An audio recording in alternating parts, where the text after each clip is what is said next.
ሰላም ሰላም ውድ ማንችስተራውያን እንዴት ቆያችሁልን? ከትላንቱ የኖቲንግሃም ፎረስት የኦልድ ትራፎርድ ድል በኋላ ዛሬም በድጋሚ ክለባችንን በሚመለከቱ በርከት ያሉ መረጃዎች በድጋሚ መጥተናል። አብራችሁ ቆዩ። ውድ ቤተሰቦች እንደተለመደው ለቻናሉ አዲስ ከሆናችሁ በቅድሚያ ቻናሉን ሰብስክራይብ በማድረግ ቤተሰብ ሁኑን። አሁን ሌሎቹ መረጃዎች አለፍን። አብራችሁ ቆዩ። ትላንት በማንችስተር መለያ የመጨረሻ ኦልድ ትራፎርድ ጨዋታውን ያደርገው ካዜሜሮ ከጨዋታው መጠናቀቅ በኋላ እንዲህ ሲል ይናገራል። በጣም አስደናቂ ድጋፍ ነበረኝ፣ አመሰግናለሁ ማለት ፈልጋለሁ። ባለፉት 4 ዓመታት ውስጥ በጣም ተደስቻለሁ። ለሁሉም ነገር በጣም አመሰግናለሁ። ከደጋፊዎች ጋር ያለው ግንኙነት ማስረዳት ከባድ ነው። እኔና ቤተሰቤ እናመሰግናለን። ማንችስተር ዩናይትድ ሁልጊዜም በልቤ ውስጥ ይሆናል። ልጄ የማንችስተር ዩናይትድ ደጋፊ ነው። ቡድኑ ሲሸነፍ ያለቅሳል። የክለቡ ትልቅም ደጋፊ ነው። ማይክል ካሪክ ጥሩ ሰው ነው። ጥሩ ጉኔታ አለን፣ ምክንያቱም እሱ ከኔ ጋር በተመሳሳይ ቦታ ተጫውቷል። ስለሆነም ስለ ሁሉም ነገር አመሰግናለሁ ሲል ካዜሜሮ የመጨረሻ ንግግሩን በኦልድ ትራፎርድ ተናግሯል።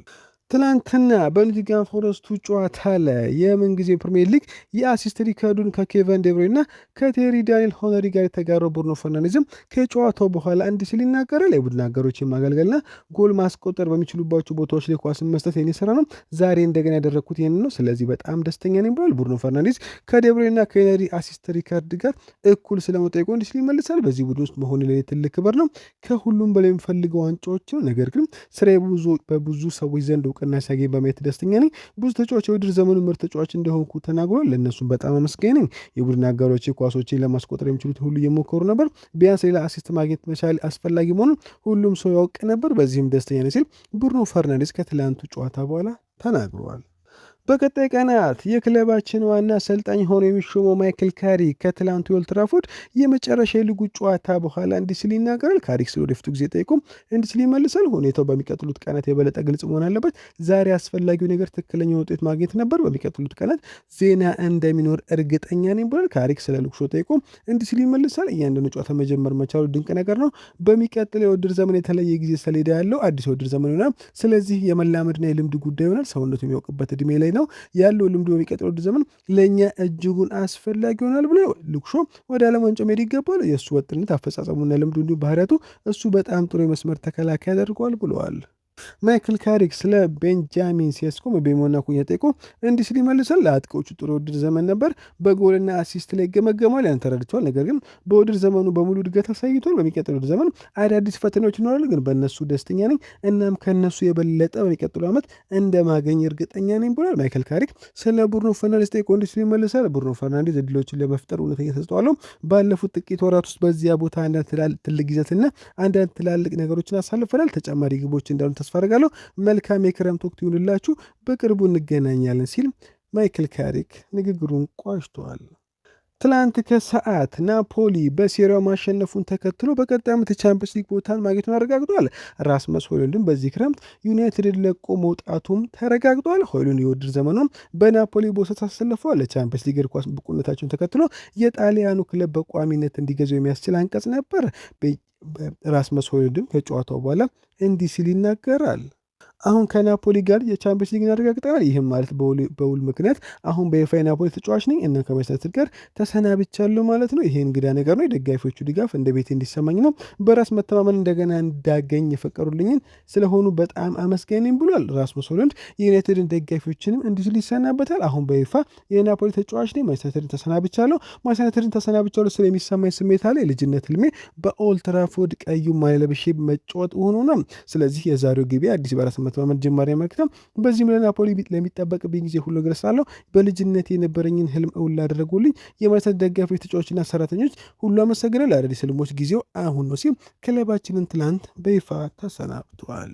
በማንቸስተር የተጠበቀው ያልሆነው ቴረል ማላሲያ ኮንትራቱ በሚቀጥለው ወር ሲያልቅ ማንቸስተር እንደሚለቅ ተረጋግጧል። ተከላካዩ ትናንት ከሰዓት ኖቲንግሃም ፎረስትን ባሸነፈበት የጨዋታ ቀን ቡድን ውስጥ ተካቷል። ነገር ግን ጥቅም ላይ ያልዋለ ምትክ ነበር። ከጨዋታ መጠናቀቅ በኋላ ቴረል ማላሲያ ከ4 ዓመታት በኋላ ከኦልድ ትራፎርድ ተሰናብቷል። ከጨዋታው በኋላ ተጫዋቾቹ ደጋፊዎች ተሰናብተው ሲያጠናቁም ማላሲያ በማንቸስተር የ4 ዓመት የቆይታ ጊዜውን የሚያከብር የመታሰቢያ ስጦታም ተበርክቶለታል። ማላሲያ በሐምሌ 2022 የኤሪክ ቴን ሃግ የመጀመሪያ ፈራሚ ሲሆን ከግራ መስመር ተከላካዩ ሉክ ሾው ጋር በመጀመሪያው የውድድር ዘመን ጥሩ ፉክክር ማሳየትም ችሎ ነበር። ሆኖም በ2023 የውድድር ዘመን የመጨረሻ ቀናት ከባድ የጉልበት ጉዳት ሲደርስበት ለደጅ ተጫዋቹ ነገሮች እየተባባሱ ሄዶ ነበር። ችግሩም ለ18 ወራት ከጨዋታ ውጭ እንዲሆን አድርጎታል። ይህም ከጉዳት ሲመለስ በቡድን ውስጥ ያለውን ቦታ መልሶ ለማየት እጅጉን ከባድ አድርጎበት ነበር። ማላሲያ በ2023/24 ሙሉ የውድድር ዘመን ካመለጡ በኋላ ከቴን ሃግ በታህሳስ 2024 መሰናበት በኋላ ለመጀመሪያ ጊዜ ዩናይትድ ተጫውቷል። ከአንድ ወር በኋላም ወደ ፒኤስቪ አይንድሆቨን በውሰት ተልኳል።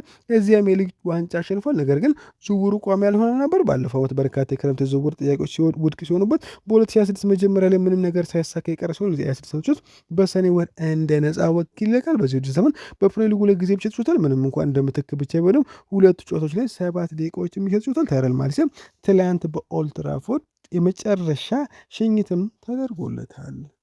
ማርከስ ራሽፎርድ ከማንቸስተር ዩናይትድ ወደ አስቶን ቪላ ስለመመለሱ ውሳኔ አስተላልፏል ተባለ። የማንቸስተር ዩናይትድ አጥቂ ማርከስ ራሽፎርድ በዚህ ክረምት ወደ ቀድሞ የውሰት ውል ክለቡ አስቶን ቪላ ለመመለስ እንደማይፈልግ ተዘግቧል። እንግሊዝ ኢንተርናሽናል በባርሴሎና ያለው የውሰት ቆይታ ሊያበቃ ስለሆነ እርግጠኛ ያልሆነ የወደፊት እያጋጠመ ነው። በሚቀጥለው የውድድር ዘመን የት እንደሚጫወት እስካሁን ግልጽ አይደለም። እንደ ሙንዶ ዲፖርቲቮ ገለጻ የራሽፎርድ የቀድሞ አሰልጣኝ ኡናይ ኤምሪ በአስቶን ቪላ እንደገና ከሱ ጋር ለመስራት ይፈልግ ነበር። ምንም እንኳን ቲም ቶልክ የ28 ዓመቱ ተጫዋች ያሁኑ እቅድ ይህ እንዳልሆነ ቢገልጽም ነገር ግን የራሽፎርድ ውሳኔ በኑ ካምፕ በቋሚነት ቆይታው ማድረግ ነው። በተመሳሳይ ጊዜ ራሽፎርድ በኦልትራፎርድ ድጋሚ እንደማይጫወት ማስታወስ ተገቢ ነው። ተጫዋቹ የቦታ ለውጥ እንደሚያስፈልገው ግልጽ አድርጓል። ራሽፎርድ በቪላ ባደረገው የአጭር የውሰት ጊዜ ጥሩ ጊዜ ማሳለፉ ይታወሳል። ስለዚህም ኤምሪ እንደገና ለመገናኘት ጓጉቶ ነበር። በባርሴሎና መቆየት እንደማይቻል ግልጽ ከሆነ የራሽፎርድ አመለካከት በቅርቡ ሊለወጥ እንደሚችል ይጠበቃል። ነገር ግን ወደ ዩናይትድ የመመለስ መንገዱ አሁን ላይ አብቅቶለታል ሲል ሙንዶ ዲፖርቲቮ ዘግቦታል። ማንቸስተር ዩናይትድ ሞርጋን ጊብስ ዋይትን ከኖቲንግሃም ፎረስት በማስፈረም ቡድኑ ላይ የበለጠ ፈጠራ ለመጨመር እየፈለገ ነው ተባለ። እንደ ቲም ቶል ገለጻ በ6 ዓመት ተጫዋች ላይ ለረጅም ጊዜ የቆየ ፍላጎት አላቸው። ኖቲንግሃም ፎረስት ተጫዋቹን ማጣት አይፈልጉም። ስለሆነ ማንቸስተር ዩናይትድ ስምምነቱን ለማጣት አስቸጋሪ ሆንባቸዋል። ከክለቡ ጋር የረጅም ጊዜ ውላለው። ኖቲንግሃም ፎረስት እሱን ለመሸጥ ምንም ጫና አይደረግበትም። ለዩናይትድ በጣም ጠቃሚ አማራጭ እንደሚሆን ጥርጥር የለም። ለቡድኑ ፈርናንዴዝ ተስማሚ ሸፋሪ ይችላል። ማንቸስተር ዩናይትድ በሚቀጥለው ውድድር ዘመን በቻምፒየንስ ሊግ ይወዳደራል። በቡድን ውስጥ በቂ ጥልቀት የሚያስፈልጋቸዋል ተብሏል። የ6 ዓመት ተጫዋች ከመሃል የተነሳ ጎሎችን ማስቆጠርና ለቡድኑ አጋሮቹ ዕድሎችን መፍጠር ይችላል። በዚህ ውድድር ዘመን 16 ጎሎችን በስሙ ማስቆጠር ሲችል 7 አሲስቶችንም አድርጓል። በማንቸስተር ከፍተኛ ጥራት ካለ ተጫዋች ጋር መጫወት በራሱ ውስጥ ያለውን ምርጥ ነገር ሊያመጣ ይችላል። ተጫዋቹ ወደ ኦልድ ትራፎርድ የመዘወር ሀሳብ ማድረግ እንደሆነ አሁንም ይታያል። ጊብስ ዋይት የልጅነት ጊዜ ማንቸስተር ደጋፊ ነው። ከኖቲንግሃም ፎረስት ጋር የረጅም ጊዜ ውል ከመፈራረሙ በፊት ቶተንሃምን ለመቀላቀል ባለፈው ክረምት እጅጉን መቃረቡ ይታወሳል። ይህ በእንዲህ እንዳለ ኖቲንግሃም ፎረስት በክረምቱ ኤሊዮት አንደርሰን ሊያጥሰል በአንድ መስኮት ሁለት ቁልፍ ተጫዋቾችን ማለት አይፈልጉም። ሁኔታው እንዴት እንደሚሻሻል አሁን የሚታይል ተብሏል። በርካታ ክለቦች ሁለቱን ተጫዋቾች እየተከታተሉ ነው። ኖቲንግሃም ፎረስት በክረምት የዝውውር መስኮት አስቸጋሪ ጊዜ ውስጥ ሊያልፉም ይችላሉ ተብለዋል። ሮበርት ሌዋንዶስኪ ባርሴሎና በነፃ ዝውውር ለመልቀቅ ወስኗል እና ሪዮ ፈርዲናንድ ለዩናይትድ አስደሳች ግዢ ሊሆን እንደሚችል ያምናል። በአጥቂ ክፍል ውስጥ የበለጠ ጥራት እንደሚያስፈልግ ምንም ጥርጥር የለውም። የ37 ዓመት ውስጥ በአጭር ጊዜ ለዩናይትድ በጣም ጠቃሚ ነው ይችላል። በብዙ ሊጎች ውስጥ ራሱን ያረጋገጠ ውጤታማ ግብ አስቆጣሪ ሌዋንዶስኪ ከትውልዱ ምርጥ አጥቂዎች አንዱ እንደሆነ ምንም ጥርጥር የለውም። የሌዋ ጥራት ልምድና የአመራር ችሎታ ለማንቸስተር ጠቃሚ ሊሆን ይችላል። ሌዋንዶስኪ በዚህ ውድድር ዘመን 18 ጎሎችን ሲያስቆጥር 4 ኳሶችን ለጎል አመቻችቶ ማቀብሏል። በሚቀጥለው ውድድር ዘመን በቻምፒየንስ ሊግ ላይ ስለሚሳተፍ ዩናይትድ ልምድ ያለው አማራጭ አጥቂ ያስፈልጓል። በሴስኮ እድገት ላይም እጅጉን እገዛ ያደርጋል ተብሏል። ቤንጃሚን ሴስኮ መጀመሪያ ውድድር ዘመኑ ጥሩ ውጤት አስመዝግቧል። ነገር ግን በማጥቃት ረገድ ተጨማሪ ድጋፍ ያስፈልጓል። እሱ ወጣት ተጫዋች ነው። እናም እንደ ሌዋንዶስኪ ያለ ልምድ ያለው ተጫዋች ለሱ ተስማሚ ሊሆን ይችላል። የፖላንድ ኢንተርናሽናል ከወጣቱ አጥቂ ጋር የጎል ማስቆጠር ሸክሙ ሊጋራ ይችላል። ሌዋንዶስኪ ከዚህ በፊት ወደ ክለባችን ከመዘወር ጋርም ተገናኝቶ ነበር። ማንቸስተር ዩናይትድ ተጫዋቹን ወደ ክለቡ እንዲቀላቀል ማሳመን ይችል እንደሆነ ማየት አስደሳች ይችላል። ለአጭር ጊዜ በነፃ ዝውውር ማስፈረሙ ድንቅ እርምጃ ይችላል ተብሏል። የባርሳ አጥቂ በፕሪሚየር ሊጉ ጥሩ ነገር ለማድረግ አካላዊና ቴክኒካዊ ባህሪያት እንዳሉት ምንም ጥርጥር የለም። ማንቸስተር ዩናይትድ በሚቀጥለው ውድድር ዘመን ዋንጫዎችን ለማግኘት እንዲታገልም ሊረዳው ይችላል ተብሏል። ተጫዋቹ ወደ ሳውዲ አረቢያና ወደ ሜጀር ሊግ ሶከር ለመዘወርም ተይዟል። ሆኖም ግን በፕሪሚየር ሊጉ የመጫወት እድሉ ማራኪ ሊሆን ይችላል። ይህም በከፍተኛ ደረጃ ለመወዳደር የመጨረሻ እድሉ ሊሆን ይችላል ሲል ቲም ቶልክ ዘግቦታል። ማንቸስተር ዩናይትድ በቅርብ ሳምንታት ውስጥ የክለብ ብሩጅ ላይ ከመሰረቱ ተጫዋች ክሪስቶስ ዞሊስን ለማስፈረም ፍላጎት ካሳዩ ክለቦች መካከል አንዱ ነው ተባለ። ክለብ ብሩጅ ተጫዋቹን በቤልጅየም ሊግ አዲስ ሪከርድ ክፍያ ተጫዋች እንዲሆን ይፈልጋሉ። በእንግዲህ 36 ሚሊዮን ዩሮ ዋጋም ተለጥፎበታል ሲል ስፖርት ዊትነስ ዘግቦታል። ማይኬል ካሪ ቁልፍ ተጫዋች የሆነው ካዜሜሮ መልቀቁን ተከትሎ ወሳኝ የክረምት ወቅት ከመምጣቱ በፊት በቅጥር ላይ የበለጠ ተሳትፎ እንዲኖረው ማረጋገጫ ከጠየቀ በኋላ ክለቡ ካሪ ከቀድሞ አለቃ ሩበን አሞሪም ይልቅ በዝውውር ላይ ከፍተኛ ተጽዕኖ ያሳድራል ሲል ዩናይትድ ዲስትሪክት ዘግቦታል። የማንቸስተር ወጣቱ ግብ ጠባቂ ራዴክ ቪቴክ በሚቀጥለው የውድድር ዘመን በበርካታ የሻምፒዮንስ ሊግ ክለቦች ይፈልጋል ተባለ። ግብ ጠባቂው አሁን ላይ በማንቸስተር የሚገኝ ሲሆን በቀጣይ ሳምንታት በተጫዋቹ ጉዳይ ላይ ውሳኔ ይኖራልም ተብለዋል። ብሩኖ ፈርናንዴዝ የፒኤፍኤ ፕሪሚየር ሊግ ሽልማትን ማሸነፍ ይችላል ሲል ዶጊ ክሪችሊ ተናገረ። ዶጊ ክሪችሊ ሲናገር እንዲህ ይላል። አንዳንድ ሰዎች ማንቸስተር ዩናይትድ በጣም ጥቂት ጨዋታዎችን አድርጓል ይላሉ፣ በአውሮፓ አልጮትም። ነገር ግን ካንቴ 2017 ሲያሸንፍ እንዲሁም ማሬዝም እንዲሁ ሉዊስ ሱዋሬዝም ሲያሸንፍ እንዲሁ ነበር። ብሩኖ በዚህ ዓመት ሊጉን አላሸነፉም። ነገር ግን ከመጨረሻዎቹ 16 የፒኤፍኤ ዓመቱ ምርጫዎች 9ኙን ሊጉን አላሸነፉም ነበር። በእርግጥ ዋንጫ አስፈላጊ ነው ብዬ አላስብ። እናም ይህ ሰው በመላው አውሮፓ ውስጥ ብዙ ድሎችን ፈጥሯል። በፕሪሚየር ሊጉም በአንድ ዓመት የበለጠ የፈጠራ ችሎታ ያለው የመጨረሻው ተጫዋች ሲሆን በ2019/20 ኬቨን ዴብሬን ነበር። በዚህ ዓመት ሊጉን አላሸነፈም። የፒኤፍኤ ዓመቱ ምርጥ ተጫዋች ተብሎ ተሰይሞ ነበር። ስለዚህ ልዩ ብቃት ብቻ ነው ብዬ አስባለሁ። እናም ድንቅ ብቃቱን አሳይቷል። ስለዚህም ብሩኖ ፈርናንዴዝ ይህ ሽልማት ከሌሎች ተጫዋች የበለጠ ይገባዋል ሲል በስኬ ስፖርት ላይ ተናግሯል።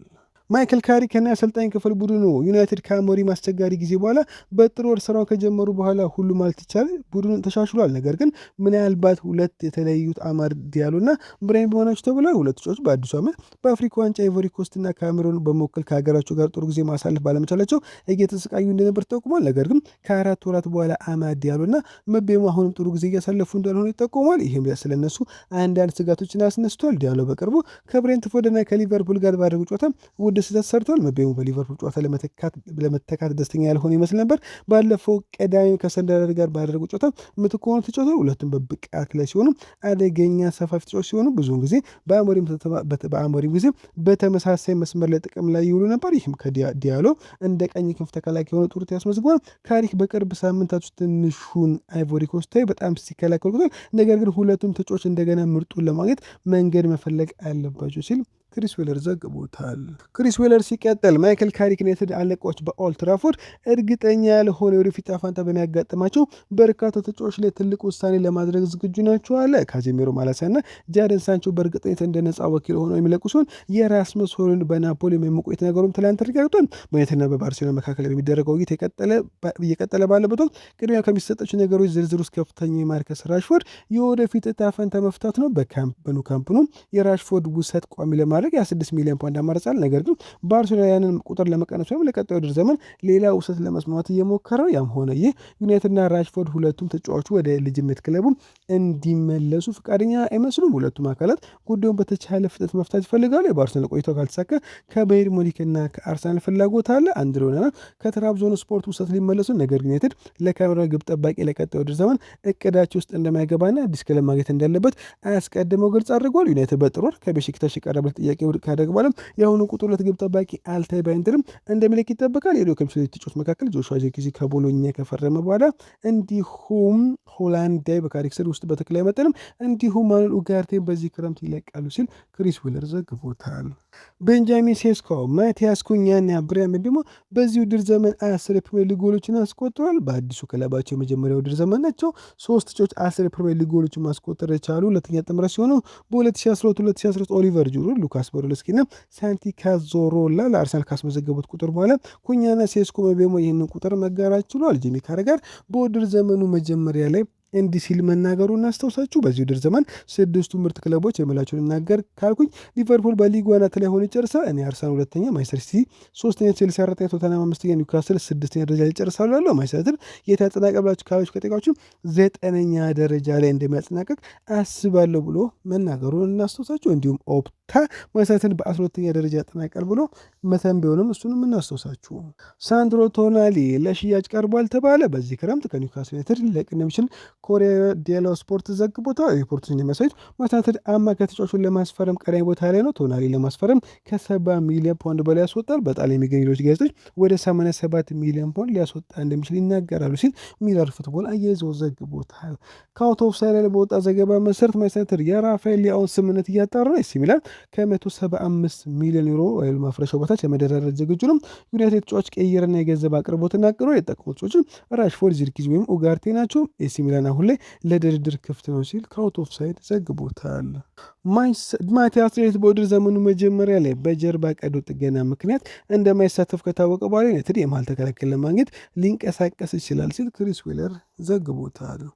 በማንቸስተር የሚፈለገው ኤሊዮት አንደርሰን ትላንትና ኦልትራፎርድ አስደናቂ ጊዜ ማሳለፍ ከቻለ በኋላ በርካታ ደጋፊዎች ኤሊዮት አንደርሰን ኦልትራፎርድን ለቆ የወጣበት ጊዜ በዚህ ክረምት ወደ ማንቸስተር እንዲመጣና ማንቸስተር ሲል እንዲተው ሲጠይቁት ተመልክተዋል።